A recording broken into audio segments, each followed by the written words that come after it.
So when my eldest son, who's now 24, started the nursery at St Joseph's, I had a home visit and the nursery nurse knew me and asked me to help at the breakfast club.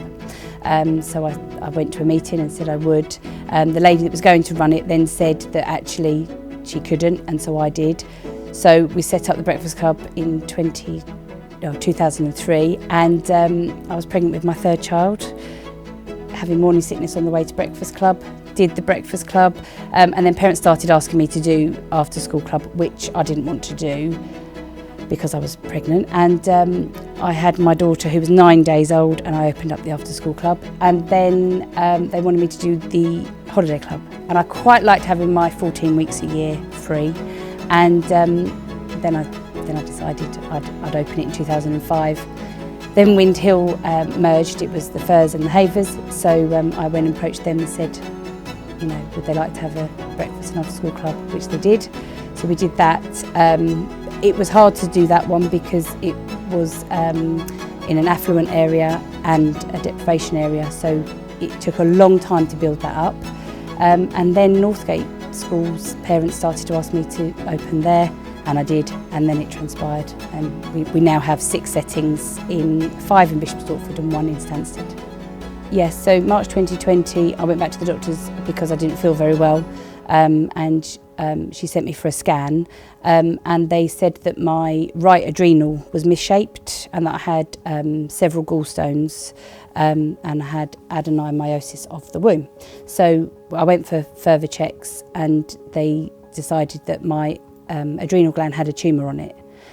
So then I was referred to a surgeon in Royal Free, and in November 2020 my adrenal gland was removed and my gallbladder, and the tumour was 10.5 centimetres, and it was benign. So the doctors then said that they thought they'd got it all, but they wanted to just have me for a 6-month scan just to make sure that it was all okay.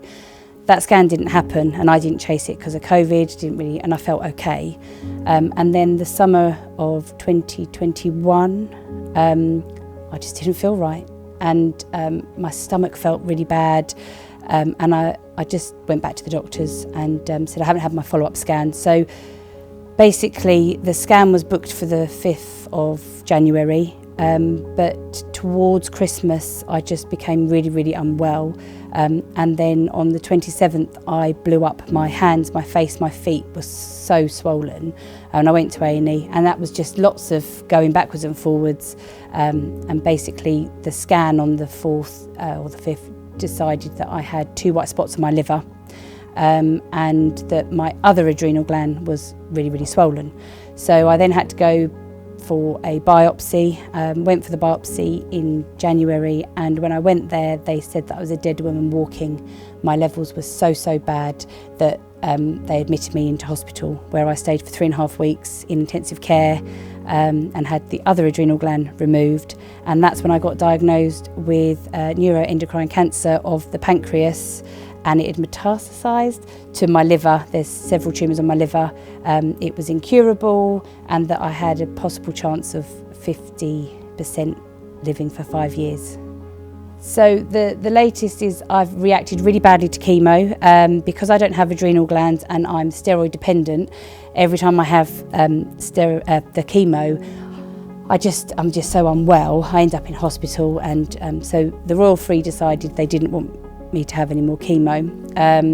And July I had a scan and they were 6 centimetres in the liver, and then when I had a scan in September they were 10 centimetres. So it was classed as aggressive, possible 2 years, but nobody knows.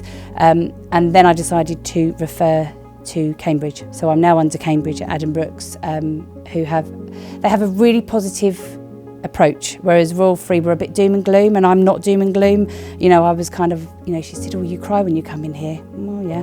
But when I go to Cambridge, they give it, even when they're talking about palliative care, it's upbeat, so it's not a problem. But Cambridge have now put me on chemo again, but they're going in very gently and seeing how I cope with it. It's just have to keep going and just see what happens. And what they want to do is stabilise the tumours to give me as much time as I can. My outlook on life hasn't really changed, because I always said live each day as if it's your last, never leave anything for tomorrow that you can do today. And I always remember lots of people saying, you know, when I retire, I'm going to. And I used to think, you know, why wait till you retire? Because so many people die when they retire because they kind of stop. So I always thought, no, you know, go on holidays, do what you can afford. I did have 2 strokes 10 weeks ago, decided that I wasn't having much attention, so I thought I'd have a couple of strokes. Did affect my speech, but not my physicality. But yeah, look, cancer chooses you, you don't choose it, and there's nothing I can do about it. I think there's probably been a couple of days that I've cried, and all that does is give me puffy eyes, a headache, and it doesn't change the outcome, and it's such a waste of emotion. I love laughing, I love annoying people, and yeah, I love having fun. So that's what I'm going to do.